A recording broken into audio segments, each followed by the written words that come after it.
Hello everyone, welcome to Learning with Dr. Shivangi. Today's topic is differential threshold. As in the previous videos, we already started the playlist for the subject uh, consumer behavior and also discuss various topics related to it like consumer decision making process, models of consumer buying behavior, perceptual process and so on. So in today's video we'll discuss about the topic differential threshold. You can also watch other videos, links are provided in the description box. So before I started the video, I want to say you that if you like my video, please like and share this video and don't forget to subscribe my channel which is Learning with Dr. Shivangi. Now coming to the main topic which is differential threshold.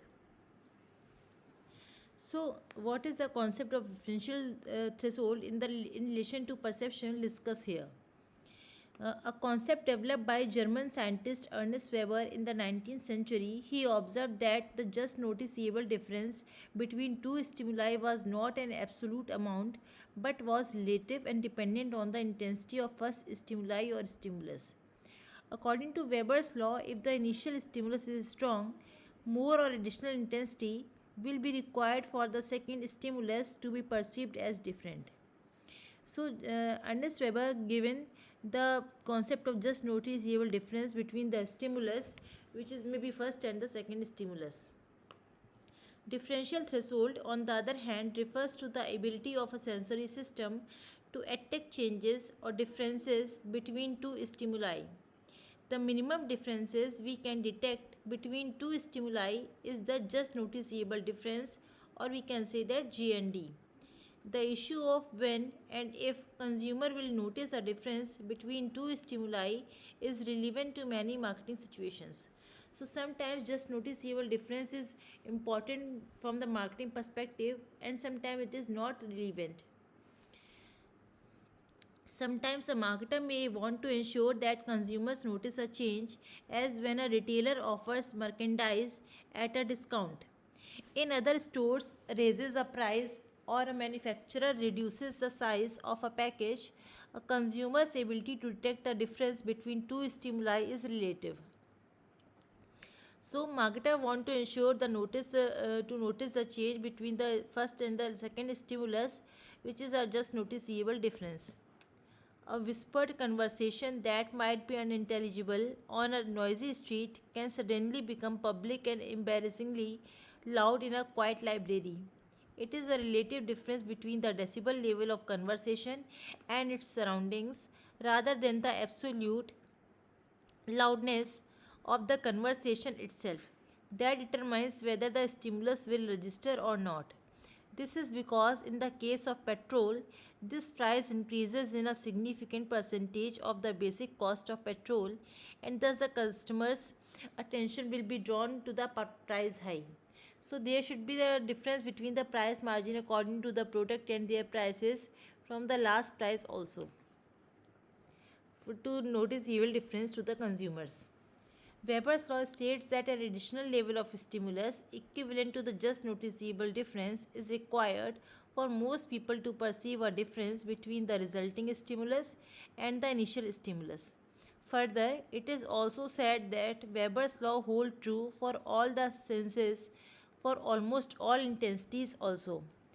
Weber's law has very good marketing applications related to the noticeable difference of the product qualities, features, price, and so on. Marketers are using Weber's law to determine the relevant just noticeable difference for various reasons. In case of reduction made in product size, increase in product price, reduced quality, the firm would not notice the difference, or when the firm has updated its existing products, lowered the price also. They would want the consumer to just notice the difference without being wastefully extravagant. So the case of reduction of in product size, increase in price, or quality reduction is should be just noticeable or not noticed by the differences from the existing and the newly one. For instance, because of increasing costs, firms have to choose between increasing prices or reducing the quality offered at the existing price. but marketers have preferred to keep itself in the consideration set of the consumer's mind by making a change in quality. So generally marketers prefer the quality consideration in the just noticeable difference. For instance, if the price of washing machines increases by 200, this increase in price may not be noticed, but if the price of petrol increases by 2 or 3, this will easily be noticed by consumers because it is a noticeable difference, whereas in the case of washing machine it is not a just noticeable difference. For instance, Maruti Udyog Limited was forced to reduce the price of its Maruti 800 and other models just before Sentro was launched in the market, in which the Maruti decreases the quality of the product. So this is all about the differential threshold. I again summarizes all the points so that you can easily understand about the topic. So a concept was developed by German scientist Ernest Weber in 19th century about the just noticeable difference between the stimuli which is old and the newly one. Differential threshold generally refers to the ability of sensory system to detect changes or differences between the two stimuli, which is known as just noticeable difference. Marketers have various applications regarding the just noticeable difference in relation to the consumers who want to purchase, who want to perceive their objects. Uh, Relative difference is very important in the terms of sound, touch, feel, price, etc., and so on, as in the case of petrol as well as in the washing machine example. So Weber's law states that additional level of stimulus equivalent to the just noticeable difference, which is required for most of the consumers to perceive a difference between the resulting stimulus and the initial stimulus. So it is very important for just noticeable difference between the consumers, or the marketers have to reduce the quality to increase the price and so on. So it is all about the differential threshold.